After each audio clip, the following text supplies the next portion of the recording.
I mean, he's on record repeatedly saying that his main goal was saving the Union, not ending slavery. Right.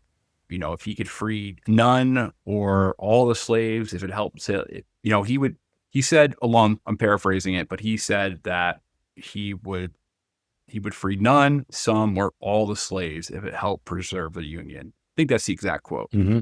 And, the way that Lincoln saw it, and this is, I think, the simplest way to see it, but, it was just keeping the state together. You're going to be the executive in the 19th century when meanwhile in Europe you have like these states that are like these big, huge, powerful states that are forming, Mm-hmm. and you're going to break off your agricultural base. You're going to let them break off and with this huge population, Right. with like really important ports and all this like that. Like that would have been Natural resources. Yeah. Mm-hmm. like no executive, no executive of any government would let that happen. Mm-hmm. It was just your job is to keep the government and the state together. Right. So like, why would you willingly relinquish your monopoly on power? I mean, if anything, was a realist in this respect, right? Like pretty early realist. He was handling it the way a realist would. Yeah, I mean, the way that I used to look at Lincoln as like, oh, Lincoln was this when I was more on kind of the libertarian. I still am kind of a libertarian, but not as ideological as I used to be. I used to be like, oh, Lincoln was the devil. He went and invaded the South, and it was a war of aggression. Mm-hmm. But now I kind of just look at it in the context like any executive would have done that. Mm-hmm. Any modern executive would have done that. Like who's going to say, oh, okay, bye guys. Have fun.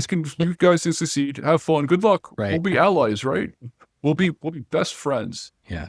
That's just like you're the head of a country. Like what modern president would let some state secede? Right. Oh yeah, California, we're gonna kick you out of the country. Yeah. Sure. Texas, yeah, we're leaving. Come and take it. We're leaving. Yeah. Come to the United State of Texas, buddy. That's Not gonna happen. But yeah, so early, and just to pull this back, when there were Union generals who were very ideological, who did believe that they were on, these divine missions to free slaves. Mm-hmm. And some of them would free slaves without approval. Mm-hmm. So there was a General David Hunter. He declared that all slaves in Georgia, South Carolina, Florida were forever freed. Cool. And I like that guy. and Hunter was essentially trying to emancipate all slaves in a military district without any type of presidential or congressional authority. So when that happened, first and foremost, it would cause panic in the border states. Right. Some of the Union's best soldiers were from the border states. Right. And so they were like, what the fuck are you? So Lincoln basically said, all right, shut the fuck up. You do not have executive. You do not have executive authority. Mm-hmm. You're on grounds of being hung right now for this. Yeah. And, this decision relies completely among the civilian government and the executive branch. Mm-hmm. So, when that type of activity happens, Lincoln, the government would step in and say, no, like if any free, like we are the only authoritative bodies that could free people, not some ideological general, right, who thinks he's on some like not fucking David Hunter, right?